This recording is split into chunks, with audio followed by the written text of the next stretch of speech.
We are pleased to be joined on the line now by Jacob Robinson, an NFL writer for The Athletic. Jacob, thanks for coming on. You're with Steve, Carl. Appreciate you taking some time for us. Thanks for having me, guys. Looking forward to chatting. We wanted to talk to you because you did the deep dive into the divisions. I like to break down the league into divisions and how they're going to shake out, and certainly at this end of the schedule, we feel like we got a good handle on all this stuff that's going to happen. Sometimes we don't. Last year, the Bills were highly undervalued and ended up going 13-4 and winning a division people thought they would not be able to win.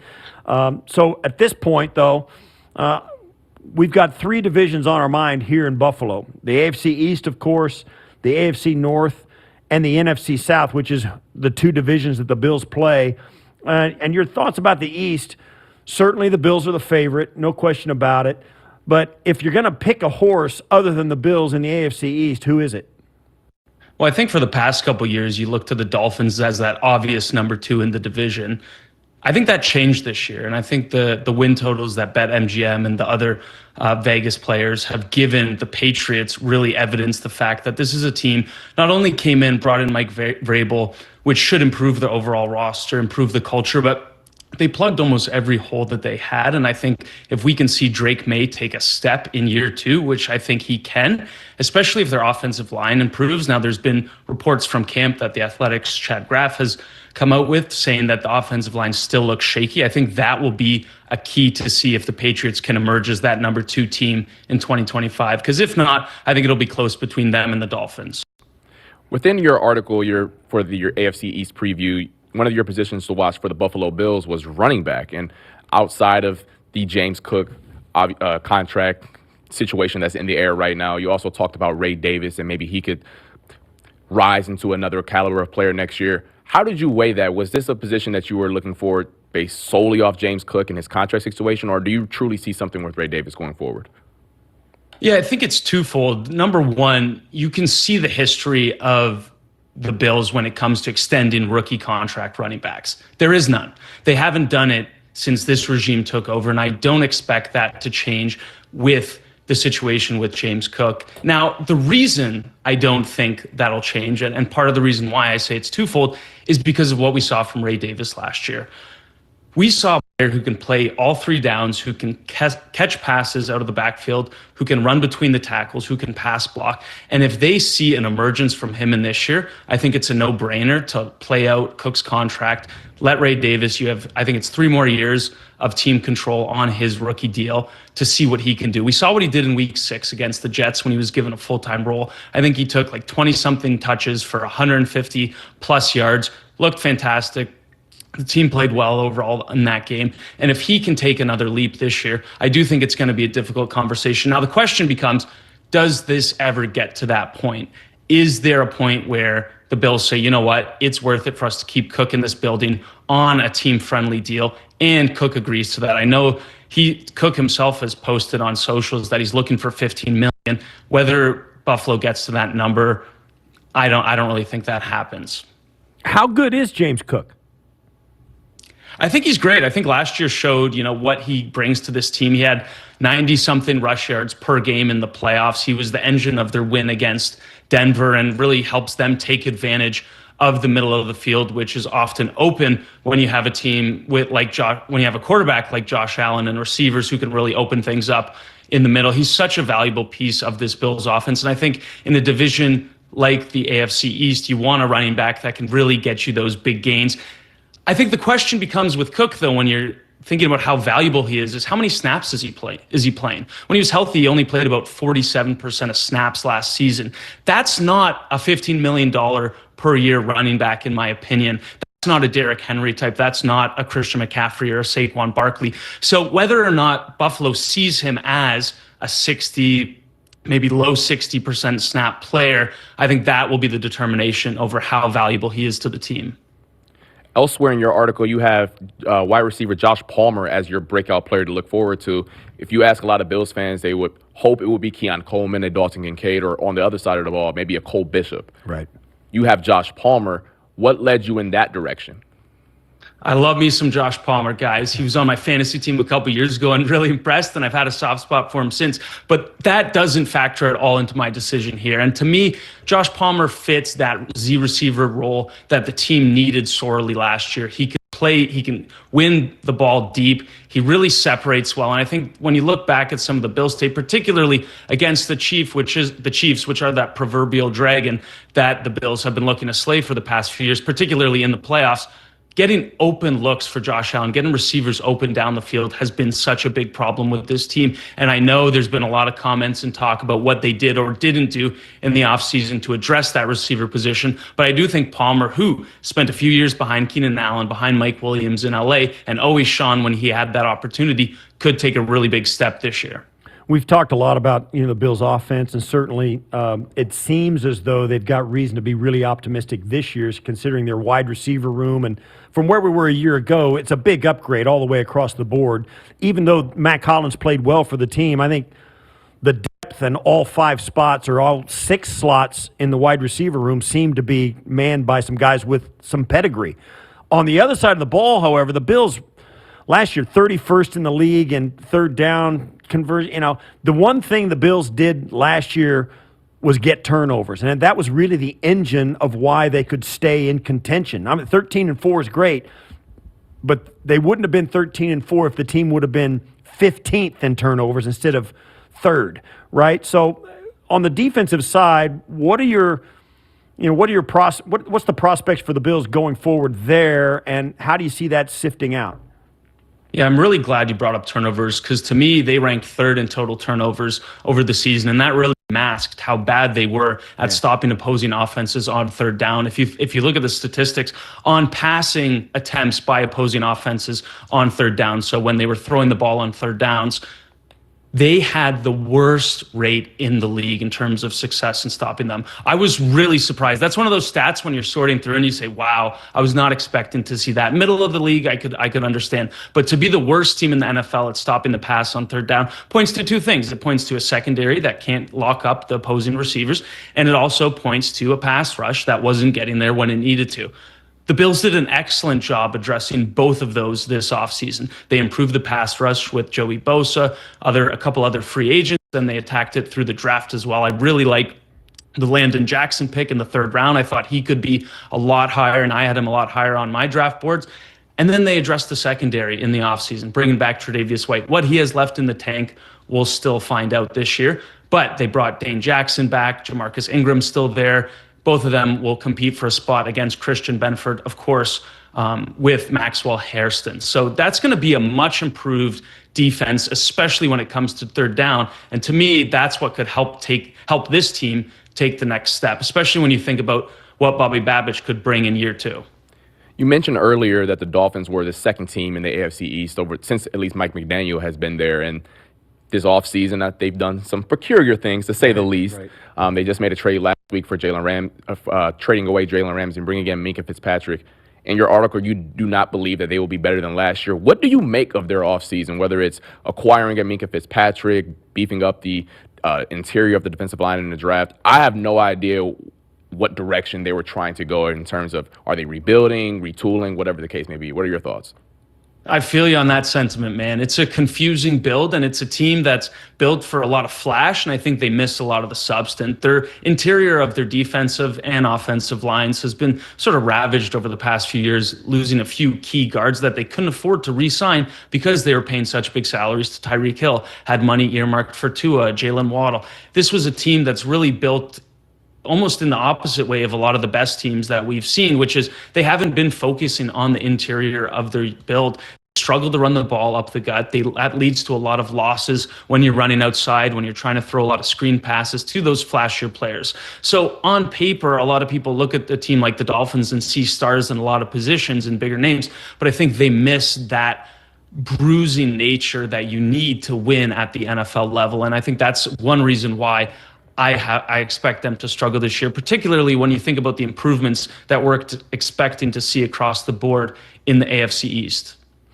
Talk to us a little bit more about these new head coaches. You got Aaron Glenn in New York for the Jets and Mike Vrabel. Certainly, maybe no other spot in all of football can make a bigger difference for a team than the head coach and what he does.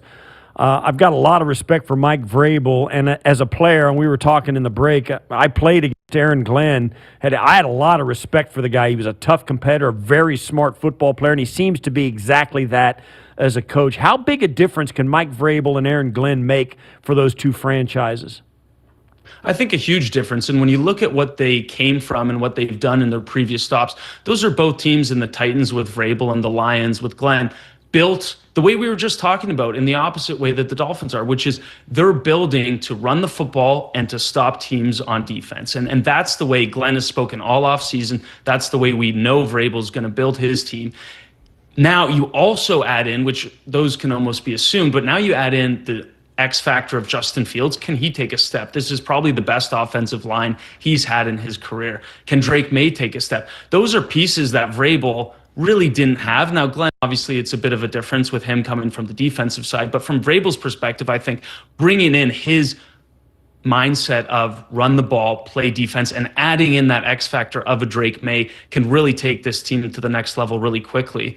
And then when it comes to Glenn in New York, I think that three-headed running attack that he's spoken about all offseason when it comes to Breece Hall, Isaiah Davis, and Braylon Allen speaks to what this team is built about, and that's to run the football, play defense. And if this defense can get back to where it was in the early years of Saleh's regime, I think that could be a much different team than we saw last season, which they led the league, I believe, in passing attempts. Now, one of the divisions that the Bills will play this year is the AFC North, led by Baltimore Ravens, who they will play week 1, but won the division last year as well. Do you believe this is the Ravens division to run away with again, or do you see that with Aaron Rodgers now in Pittsburgh that they can take a step forward and the Bengals playing anything better than what they did last year defensively? I know that's not a bar too high to clear. Is this the Ravens division to run away with, or will those two teams put up a fight? Well, look, I think the Ravens have to be your favorites, especially given the consistency they've played with the past few years, the relative continuity they have on both sides of the ball, and the struggles we've seen the Bengals play with on defense. I don't think the Bengals did anything drastic to improve their defense. Trey Hendrickson still is unsigned, I believe, as is Shamar Stewart, their first-round pick. So had both of those players signed and had they made maybe one or two other free agent signings, I'd be a little bit more optimistic of the Bengals having a bounce-back season. As for Pittsburgh, I do think the Aaron Rodgers effect will be better than most people expect. If you watch a bunch of his game film last season, games where he was injured, either during the game, before the game, you could see the mobility was lacking. And when his mobility was lacking, he looked like a different player. He looked like a 41-year-old quarterback from 30 years ago, not a Tom Brady-esque 41-year-old quarterback that we can see. And I think Aaron Rodgers can play at this year. So I do think Rodgers has that low floor but high ceiling that the Steelers needed at quarterback. And if things go poorly, they will be in a good position next year with plenty of compensatory picks as well as their own first rounder to make a move up for a quarterback in a more quarterback heavy draft. I won't talk about the Browns because I think we all know how they're going to finish. Yeah, they may finish like that. The most intriguing thing about the Cleveland Browns is, it's a long and sordid story about the list of quarterbacks they've gone through since they've been back in the league in 1990. That was like 50 quarterbacks that have started a game for them. And now they have 4 on the roster. Now, I don't think Deshaun Watson's kind of off the table, but man, who is going to, how do you think that's going to shake out in Cleveland? It's a really intriguing story, and certainly wins and losses are a secondary concern for people who are out here just looking at this going, how can they be a mess for this long? And they've got these quarterbacks in their roster. How do you think this quarterback room shakes out in Cleveland? Yeah, the Cleveland quarterback room reminds me of an accident on the highway. You're driving by, you don't need to look at it, and it's not going to be pretty, but you can't help but turn and take a quick peek. And I think that's where we all are on this. We don't think this is going to make a huge difference with how the season turns out. But I do think with what we've seen with Joe Flacco and Kevin Stefanski's offense, and if he reverts to using more 2 tight end looks, heavy personnel, that team could surprise quite a few people. And remember, they went 11-5, I believe, or 11-6, one of the two, last time Joe Flacco was at the helm. And this team does have pieces where if they have competent quarterback play, they can impress some people. They still have a decent offensive line, even though it's getting older. But if I do have to say, I would say I'd be very surprised if anyone but Flacco is starting week 1. Now, week 15, week 16, maybe even earlier if this team or when this team is out of playoff contention, that's when I think you start to get looks of Kenny Pickett, Shedeur Sanders, and Dylan Gabriel, probably in that order. Although I do see the Cleveland Browns hoping that Sanders doesn't get a crack ahead of Gabriel, but I'd be surprised if he doesn't earn his way there. The Bills will also play the NFC South this year. The Tampa Bay Buccaneers won it last year. They did lose their offensive coordinator, who is now the Jaguars head coach, and Liam Cohen. Outside of that, they retained a lot of the same personnel.